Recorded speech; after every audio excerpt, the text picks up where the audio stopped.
Firstly, I want to start with my personal thanks to the Pakistani government for its peace efforts and its mediation.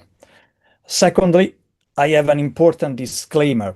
What I will say is only my personal opinion, and it doesn't represent the official point of view of the Italian Navy or the Italian institutions. Thirdly, considering the field of my researches and activities, I would like to draw your attention on some general remarks about the geostrategic aspects of this crisis and on the implications for energetic and maritime security. So, if we look to the economic and energy security impact of this crisis, I think that we can observe that this crisis is very different from that of the 70s, sorry. In the 70s, many concluded that cooperation and the market integration could help protect them against the weaponization of energy. In today's fragmented and conflict-prone world, many may draw the opposite conclusions.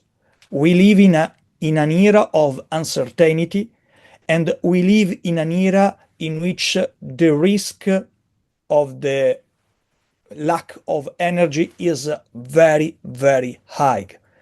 The risk is that the world shifted to a pursuit of energy autarky. We have some problems with this crisis because the lesson is very clear. Dependence could be weaponized in the clean energy economy, also in the clean energy economy, but also in the fossil fuel market.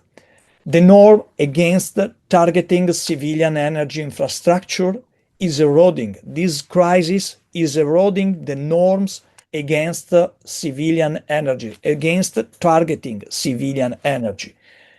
Directly attacking production is not the only way to cause disruption. Drones, cyber attack, and other means can disrupt the infrastructures, but shipping, insurance, finance, and payment systems can all become targets. So we need to draw our attention on the possibility to find solutions.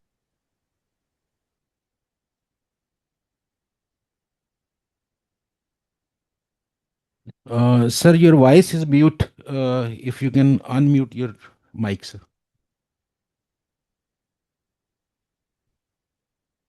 We cannot hear you. Please unmute your mic. Suddenly, you were loud and clear before, but suddenly your mic has gone mute. Can you recheck, please? Sorry. Yeah. It Right. is Okay, possible. Yeah, it's okay. Are you able to hear me in this moment? Yes, sir. Now, Okay, now the problem is rectified. Okay. Okay. Continue, You was able to earn my previous parts. Okay. Okay. I can. Yes, sir. We heard your previous part. Please continue now. Okay. Thank you so much. Energy security in this moment is defined by affordability, availability, accessibility, and acceptability, meaning it should be measured on cost and price stability, sufficiency of supply, infrastructure and delivery mechanism, and its environmental and social impact. But there is a new emerging perspective. Energy security as a state of flows. This crisis emphasized this new emerging perspective. It is important with this crisis to draw our attention on the open routes, interconnected systems, and uninterrupted movement of energy. They are the foundation of economic growth and development. It is particularly true for us, for a Mediterranean country, depending on the foreign markets for energy supplies. The second aspect, in my personal point of view, is represented by the maritime security, and in particular by the legal aspects connected with this crisis. Conflict in recent years has shifted to a more complex level in which geography itself has become part of the toolkit of confrontation. My personal point of view is the point of view of a geostrategist.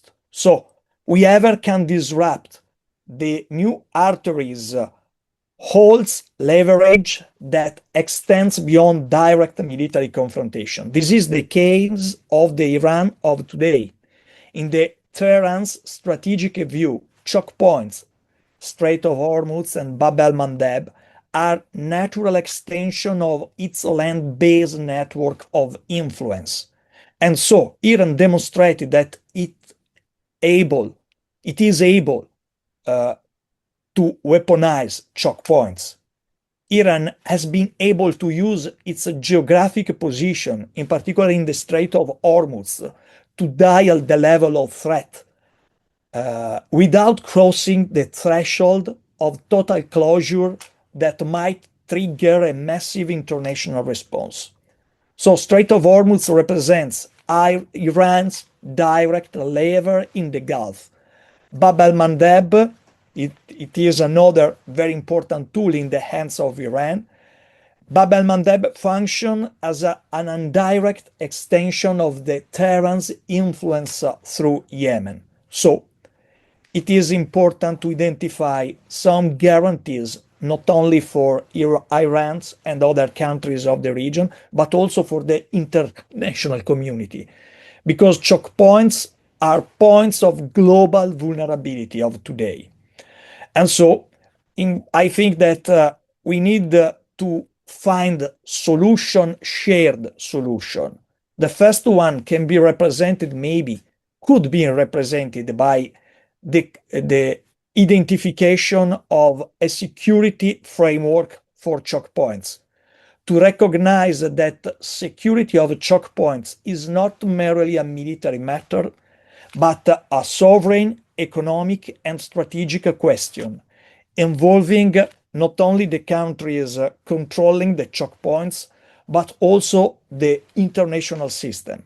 It is important to recognize that, in my opinion. The second solution could be represented by the creation of a robust framework for naval cooperation among states bordering the waterways and in particular the choke points. This is the position of the Mediterranean countries, of a Mediterranean countries such as Italy regarding the Strait of Sicily, of the Strait of Messina. The cooperation must encompass joint early warning and surveillance mechanism, coordinated planning to respect sea lane and to protect sea lanes and choke points. And this framework must involve not only the bordering countries, but the entire international community, in my opinion. And third, it is important to redefine partnership with regional and global states, and in particular with the states of the Middle East. I think that is important to recognize the need and the right to protect choke points and waterways, not only for the global powers, but also for regional powers in particular. I believe in the assumption of responsibility for the countries, or for the regional countries in the Middle East area. The Arabian countries, for example, but also Iran in the protection of straits and waterways. Not only the international powers, but also the regional powers.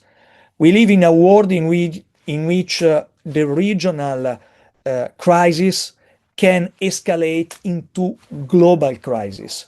The crisis in the Strait of Hormuz, it isn't only a regional crisis, it is an international crisis. And so we need to identify a solution to manage this crisis and to search peace and freedom for all countries. Peace and the availability of energetic resources for all the countries in the world. So My personal hope is that the Pakistani mediation and the other international mediation can assure a rapid identification of a solution for this crisis. And so I think that European countries in a near future will be part of an international effort to secure Strait of Hormuz, Bab el-Mandeb, and other important international waterways. So the possibility to have the European operation can be assured only in a situation of the end of hostility. So it is important for the Europe to cooperate with the regional countries in the identification of a possible solution. And so I think that Italy is one of the partners can be involved in this type of actions because we have a lot of experience in the managing of crisis and in particular in the protection of international laws.